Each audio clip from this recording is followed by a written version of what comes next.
Hi, everybody. Welcome to the QB School. I am JT O'Sullivan. Today, Matthew Stafford, the Rams. We're getting it rolling late in 2023. We are going back to week 13, fired up to see the Rams, Browns locked in. Let's get it going. Welcome to the QB School.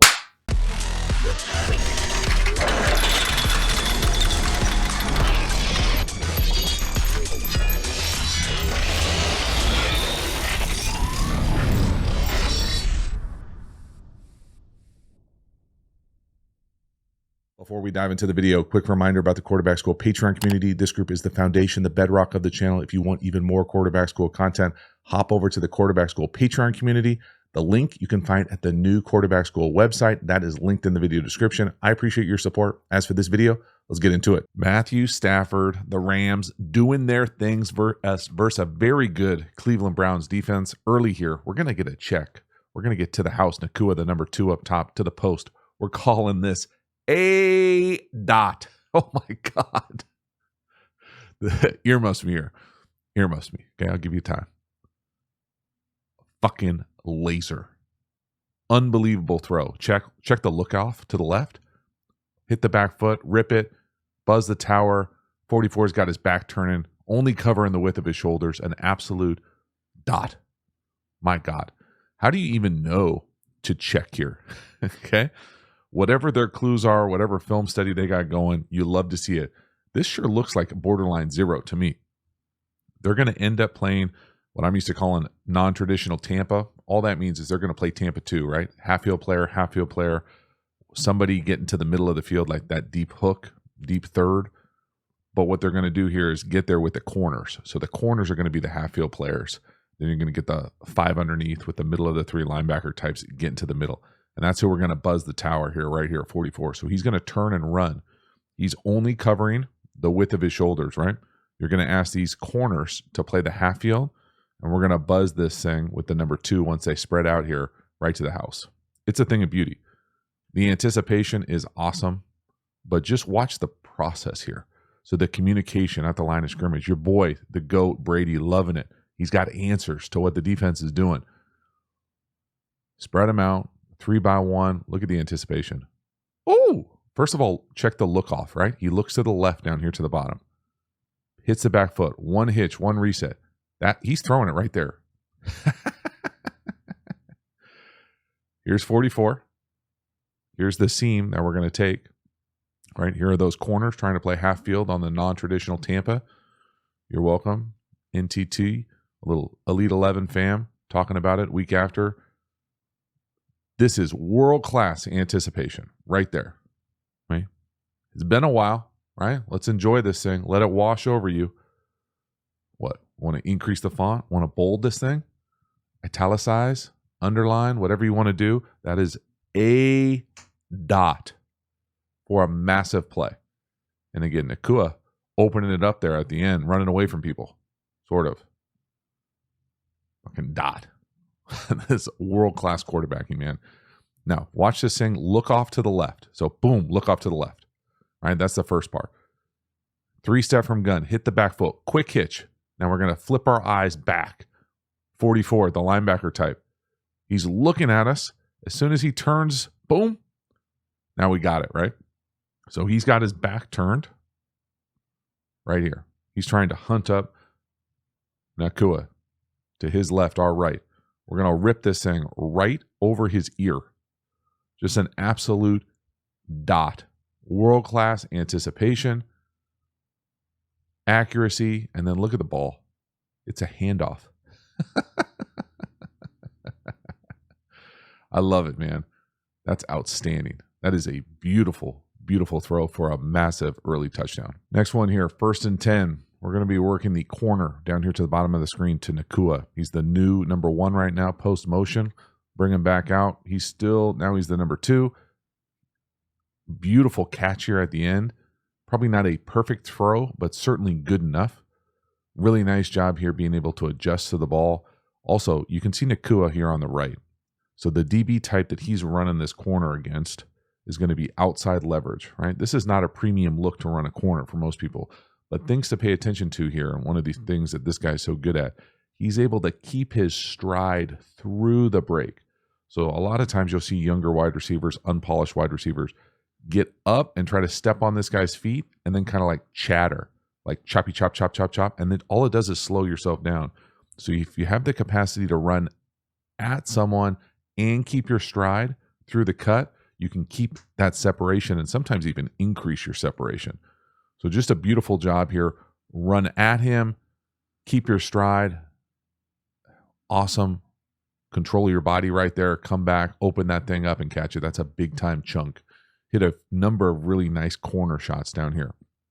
So again, little in and out. You can see middle field close man. Easy to see. Again, the leverage not ideal. No, boom. And again, a little bit of anticipation, right? He's going to throw that thing right there. Again, if you're wondering probably what the read is here, to me, this is probably Cup on this little quick out. You can give this corner a chance if you like it. Otherwise, you've got the shallow coming to you with that deep hook over the ball. So if you were looking at this as just like what the concept is just old school shallow cross. But because we can tag it with whatever we want down here to the bottom, they get their number 1 and their number 1A, 1B, doing kind of an iteration of condensed smash, and you've got 2 good runaways here. And again, Stafford does a great job of giving his guy a chance, pushing the ball outside the numbers down the field. Again, technique-wise, quarterback, little dip and rip at the top of this thing. 2 hands on it. Firm, accurate, enough ball. Great catch. So again, I forgot to mention, watch him keep that stride here. So again, as he's at the top of the route, Nacua, there's no choppy, right? Like he still doesn't have the leverage he wants, but he's able to keep his stride and run through that little arm grab and make a hell of a catch. That's a big time route and finish. And again, just another chunk here. So it's one of those things where you trust 17 to get through these things, create some space at the back. Again, little subtle thing quarterback wise. Watch him hit his back foot, then kind of dip and rip up. Now, it's not a massive one, but he's feel that edge pressure, especially versus the Browns. Get up in that pocket, get the ball off on time, strike. Next one here, 3rd and 7. This was one of what I would classify as probably 2 misses for Matthew Stafford in this game. He's going to work Cup down here to the bottom, the new number 1 on what I'm used to calling like a little follow or angle to the bottom. And I really think that they're just not on the same page, which is pretty rare for those two. It looks like Cup is thinking he's going to throttle down coming out of it, and Stafford looks like he expects him to keep his gait going. You can see how disappointed he is, right? Just watch the body language of Stafford after he can't hook that thing up. He goes right to him to talk about it. So it's one of those things where I think they're just not quite on the same page. And again, pretty rare for those two in that special relationship. You know, you're going to spend your mornings eating breakfast together, talking about it, hyping it up. You're going to usually hook these types of things up. So here, and then Stafford looks like he expects him to continue to run and accelerate. My thing here is Cup looks like he anticipates that ball to be put on him right out of the break. So whatever's happening everywhere else to kind of basically run like glorified clears through here to create this space. The space is certainly there. The leverage is there here to be able to come off here. It's just hey, are we accelerating or are we coming under control here? And again, Stafford's playing this with some anticipation, right? So he's anticipating this run out. When it doesn't happen, now this thing becomes a diver, harder catch than it probably should be between these two. So watch this thing play out down here to the bottom. Again, under control from Cup. Got the leverage we want with the outside DB. You can see that kind of pick by the number 2 and the nickel or the star. And again, Stafford's throwing that thing right there. So again, we're playing with anticipation. Probably don't have to play it with that much anticipation here. Again, easy to say with the clicker months later. But we've got the leverage we want, right? Like here's the leverage. Here's that kind of like glorified double pick here running through for us, moving screen. And we just can't come out under control because you can see all this space. The space looks beautiful. We just got to be able to get in there on the same page. And it's because he's playing it with anticipation. They're not on the same page. And again, Cup would probably say he can make that catch. Stafford would probably say, I can give you a better ball. And we're punting. So, really nice day overall from the Rams in the passing game for sure. A few, this being one of 2 that they probably really wish that they could have back. And again, nice design, nice hookup, everything except the execution. Next one here, 3rd and 2. I think this is Matthew Stafford at not necessarily his best, but one of the things he does better than damn near anybody in the league.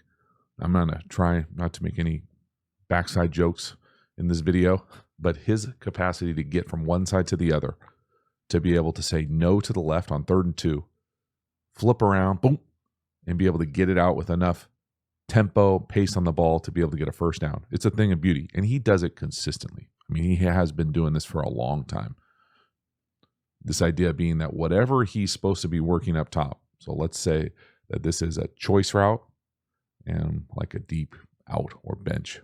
Okay, so kind of low to high, 3rd and 2. You probably trust this guy to win, give you something. You don't like it for whatever reason, and then you've got this backside. So to be able to set your feet at the top, to be able to say 1, 2, no, flip around, 3 versus a really good pass rush. Again, they're going double mug here. Who the hell knows who's blitzing? We got our back up in the A gap. Probably not going to have a whole lot of time if they bring all 6. You know, what does that shell look like? We potentially could get 0 here, get 7. This ability to say no up top, flip it around, boom. And again, you know, whether it's a backside in, whether it's this backside kind of pivot, swirl, whatever it is, it's a great job of quarterbacking, man. He has made this just a staple of his game for as long as I can remember. And there's nothing easy about going full field read here. No, boom. And again, he's got somebody right in his lap there with the right tackle losing inside. Doesn't have to get all the way around, just enough.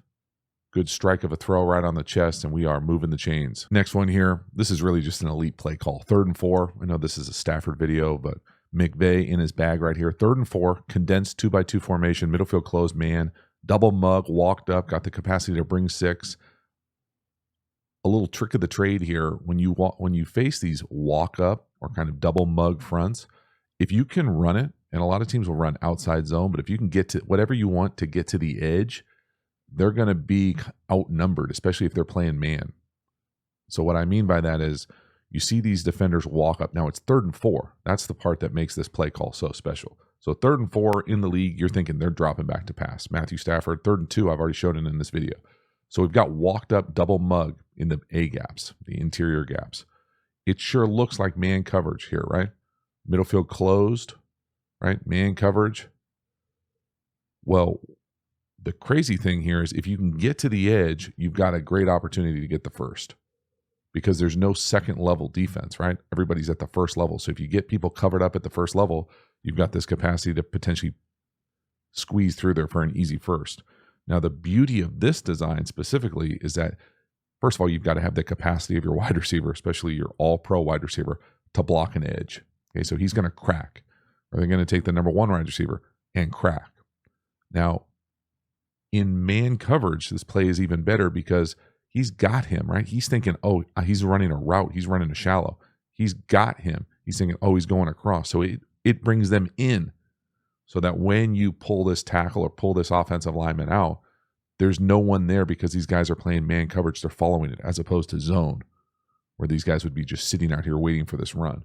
So you get the added benefit of double mug and man coverage. Watch those DBs go in with the wide receivers. They're going to follow the wide receivers in, and you get the crack. So there's in. There's the crack with the corner going in. Watch the corner down here to the bottom. He's going to follow 15 in, and now we got the big tackle out there on the edge. And no corner wants to see a tackle. And really the hardest block is the center trying to get to that play side A gap, walked up linebacker. He does just enough. It's a race to the edge, and we win. It's just a beautiful play call. But again, you can't be shocked. Again, it's not fun to play quarterback where they do this double mug stuff very often, especially being under center. And it's not a fun spot to be. But again, just think about it intuitively. If you can block the first level of the defense, there really is no second level of the defense, right? There are no linebacker types. So they're taking away kind of a level of that defense, a kind of safeguard that if they get past the first level, it can really pop. Now, again, it goes without saying that this is a hell of an impressive, obviously, player, but block right here. 3rd and 4, block the edge. Look at his inside foot back. Nice little tell he's coming down. Boom. And just enough. Doesn't have to be a kill shot. Wall him off. Let the tackle get around. It's a race to the edge, and there it is. Beautiful play design. Great play call. Okay, the very next play here, let's talk about the situation in the game. Second quarter, 32 seconds left in the second quarter. We got 2 timeouts. The ball's on the 12. So we got plenty of time. We are going to get lucky. This is a turnover-worthy throw to the back. Now, again, it's easy for me to say where the ball should go with a clicker and a marker months later. Okay, but there's no doubt that this is a force. This is a predetermined. And it's just kind of out of character when you look at the rest of this game. Certainly looking to his left, trying to hold to the left, come back and work that back. And again, really could be picked off a few different places. Luckily, the ball is so poorly thrown that it goes behind 5. Now, the thing that really hurts, obviously you're fortunate that the ball's not picked, so that feels great. But when you look up top, you realize the new number 3, post motion, probably is going to be a touchdown. Now, again, I'm not going to sit here and pretend to tell you what the read is, but it sure looks like if we were to work this, especially when there's a middle field closed defender, and whatever this is supposed to be, we'll call this, it's almost like a halfback seam right here. This is man coverage. They're playing man here. They get outside leverage here. So could you hold this safety? So say you want to throw, probably because this happens first, right? One of these based off what this safety is doing. Is this double post right here where we're working double post here and then something underneath?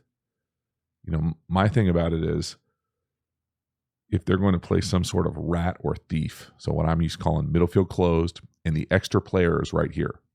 Well, if the extra player just stays right here, this is going to be a really tough throw. If the extra player, if you can move him with your eyes and then rip that, great. But if he's just going to hang here, then you probably, if you ask Stafford to play this play again, he'd probably say, I want to work here. Hold this safety down the middle here and try to rip this 1. And if that's not there, underneath to the 2. This is certainly a force. And I just feel like it hurts a little bit more when you turn it on and you see a potential touchdown up top. We don't have to know what the read is. The way that thing plays out up top, if you held that safety and ripped it, like we've seen him make that throw with anticipation before. And if you don't like it, just come underneath. And again, right here, this is one of those ones where this is a really a 4-point play. Because if this guy picks this thing off, you don't get the field goal. They don't score a touchdown here before half, but they get an easy chip shot field goal. And being reckless with it, being a little sloppy, throwing into blurry, muddy coverage here, Stafford gets fortunate. There's just no way around it. Ooh, that is living on the edge right there. And again, that middle field safety is a little, I think it's rare to see a middle field safety down in the red zone. So it does kind of peak those alerts, bang 8s, anything to hit the seam. But that sure felt like he just predetermined that and didn't see 5 at all. Halftime, you dig the channel and you haven't already, please like, subscribe, hit the bell, get the notifications. I sincerely appreciate you subscribing to the channel. It really does mean a lot to me. So thank you for taking the time and doing that. Again, the Quarterback School Patreon community, you know about it. Join, become a member, get even more Quarterback School content. We also have Quarterback School courses. These courses are the premium content available through the channel. These are deep, deep dives on my favorite football topics. We have courses on RPOs, tempos, pass protection. The best-selling course is how to beat every coverage. We even have an entire offense available for you. So if you're interested in any and all of those courses, get over there and enroll. We also have a bunch of free resources available. Make sure to follow me across social media platforms as well. And check out the new Quarterback School website, linked in the video description. I appreciate your support. As for this video, let's get back to it. Next one here, 3rd and 3. Now, I love the aggressiveness here. They're going to work inside fade to Nakua down here to the bottom. To me, this is shock with a little swirl up top. I think I've talked about it before on this channel, but restating it, I personally think back shoulders on inside fades are difficult throws. Now, maybe other guys don't. These guys are certainly more talented throwing the ball than I ever was. I just think it's unnecessarily difficult. Now, could this ball be caught? Absolutely. We saw him make that corner catch on a catch very similar to this, contorting his body. Is it a perfect throw? No. Now, a few things as far as the design, because I was so complimentary earlier. I personally don't love having the motion guy be the inside fade runner. So what I mean by that is shock to me as locked hitch, stick, and inside fade. So again, inside fade, back shoulder to me, the reason I don't like it is because I like back shoulders that are up against the sideline. So it gives you that small window for the quarterback to know where to throw it. I feel like inside fade, when you've got all this room, it just creates a bigger miss radius for the quarterback. I know that might be counterintuitive. You might think, hey, bigger window, more opportunity to catch, but you don't know where to put it on an inside fade because you're throwing it like at his back ear. So I personally don't like it. Now, I also don't like motioning this guy to make him run this on the move. Again, I think it's difficult. I think the other part about this is 3rd and 3. You know, if you love this, okay. I think back shoulder to the field, 3rd and 3 is a difficult throw. In hindsight, you know, you might want to peek this with the motion. Does he gap him? Does he win? If you don't like it, you know, this is always an option. And then this is going to be a nice backside option. So I'd probably say 1 here, 2 here, or if you want to play this 1B, however it hits you, to be able to give you just a better options and not forcing, but this is a difficult hookup on 3rd and 3. We can get something better than this. We can get this anytime we want. Back shoulder, inside fade, contested to the field. So could he throw the stick right out of the break? Maybe. It'd be tight. It'd be a catch and tackle. What about no to the inside fade, no to the stick, yes to the swirl up top? Or how about the back check down? Or just how about a better throw? Or how about a great catch again? I mean, all of the above could have played into the outcome of this thing. I just don't like the initial design of the movement. Again, I personally think he could be better lined up to his left, right? You know, there it looks like he's almost lined up to his right. He is lined up to his right. He gets there eventually. But that is a difficult throw. And again, what I'm saying it's a difficult throw, because I think some people don't think of it as any different, meaning that inside fade or back shoulder is back shoulder is back shoulder. But the thing about it is when you run a back shoulder from here, the window to throw it, you know exactly where you're trying to throw it. When you run it from the inside part of the field, you don't. I don't know where to best throw this thing. It could be out here. It could be out here. You know, it's probably not where it is right here for him. So it's just it's a harder kind of precision throw based off the alignment of the route. Next one here, 2nd and 20. This is a thing of beauty for Matthew Stafford. We're going to work a circus or an inside release corner up top versus a cloud corner. He's going to shoulder F him. Okay, earmuffs me here. He's going to do this corner dirty. Watch him at the top of this drop give a little shoulder shrug. A little right there. Again, this is subtle stuff. Top of the drop. This is not a pump fake. This is, I'm trying to move the corner, boom, with my shoulders right there to come back and rip this thing down the field. So I'm going to let it play full speed, and you just let this kind of art wash over you. Boom. Dot. So at the top of the screen here, we're going to get the cloud corner, the flat, kind of hard corner. So he's going to come up here, right here. He's right in this guy's face. We're going to get the half field player over the top. We're going to inside release up and get into this corner area. There's usually something into the flat, whether it's a swing or a flat down here to hold him. And we're going to take our drop. And as we drop and we get to the top, we're going to hard shrug to the flat. We're going to try to get this corner to bite up and create this window for us to throw this thing, but stay on rhythm. So it's gun, 5-step. This is a big, big boy throw. This is one of those ones where you got to really rip this thing to be able to get it right where you want. Take it, 5-step, 1, 2, 3, 4, 5. You can watch the corner up top. He's getting depth. Shuffles his feet, got him. That's it. Just watch that corner. Deal with the shrug. Gotcha. And it helps when you throw an absolute dot. 2nd and 20. Get it back. One throw. Do the corner dirty. Just a thing of beauty, man. This is really quarterbacking at a high level. 1, 2, 3, 4, 5. Watch his back hip fire. He doesn't even have to get through this throw. Boom. Look, watch his back leg. Barely even moves. This all rotational force just driving that thing right to the target. Hell yeah. Next one here, touchdown pass. up top to the new number 1 post motion from Kupp here. And we're going to talk about the design of this play, but it's a great route up top. He does the corner dirty. That side of the field getting picked on this entire series. This is a nice job from Stafford dealing with an edge. I personally think gun naked keepers are very difficult. He does no to the flat, no to the over, yes to kind of the corner. And again, I try to be objective here with the play design, play call, right? So all these things we talked about, how much we liked it earlier. Things to maybe not like for me are this motion coming across. We're going to fake it to him, and we're going to fake it to the back. It's like a double fake, right? For who, for what? Not for me, but it works right here. So then the read here is we're going to get this sneak slide flat here going out here. That's normally number 1. It looks like Stafford tries to get to the over number 2, but the dirty route, the one that does him nasty right here, is a condensed split. He's going to get up, lean to the post, and then come out of this thing. It's just going to kill the corner. He's going to think he's got to the post. There's nobody in the post because this post player comes out of here, and maybe you could make the argument that this is supposed to be closed and this motion screws with their backside coverage, and that's why it's great motion.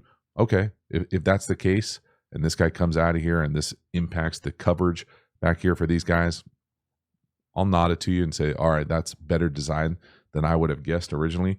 I just don't like personally seeing double fakes like this, where we're faking here and we're faking here, so we're really losing 2 eligibles. Now, it works here because it's a touchdown, but I'm not sure how often I want to be doing stuff like this.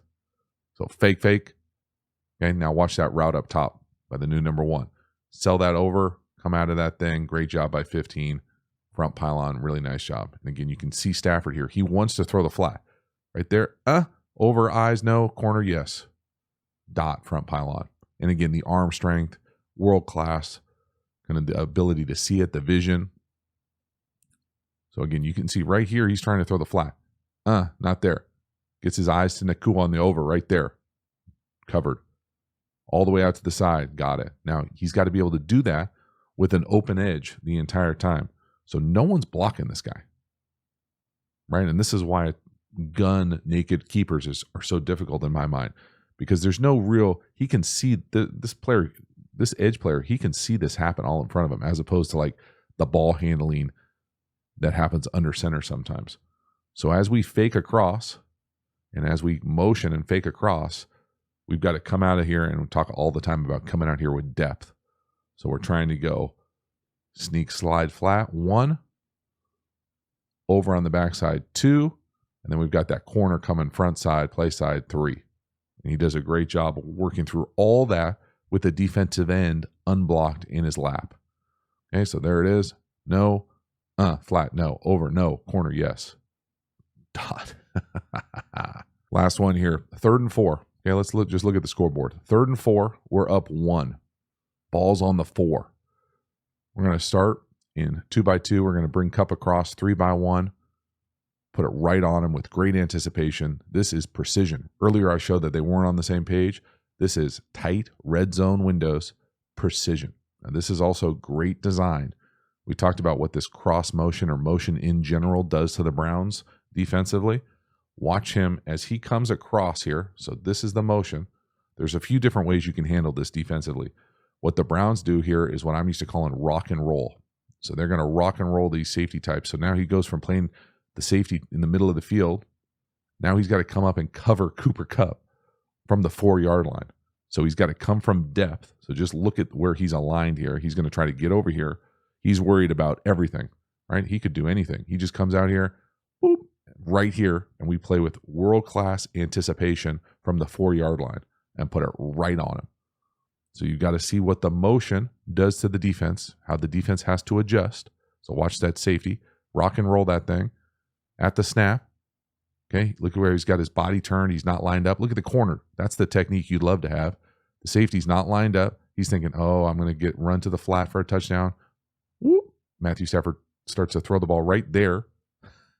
And again, who knows where he's going? You can see the defender, right? He's thinking, oh, he's running to the flat.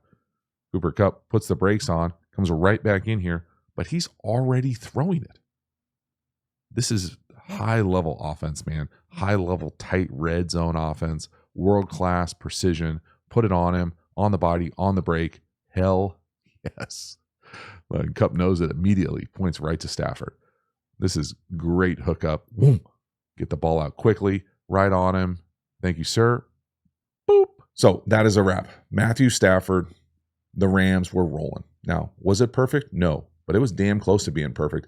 Matthew Stafford playing at a really high level with a really fun perimeter, seeing how they create matchup space, leverage, the play calling on point, moving the launch point against a very good defensive front and unique kind of coverage structure, a lot of man coverage, some non-traditional Tampas in there as well. Really some fun stuff. I'm excited. Probably going to do a few more Matthew Staffords here just because I feel like I've been a little slow to the roll as far as being able to appreciate how good he's been over the last few years or really his whole career. So fired up to dig into a few more games from them at the end of last year. As for this one, we are done. Thank you so much for hanging to the end. I will see you next time. Have a good one.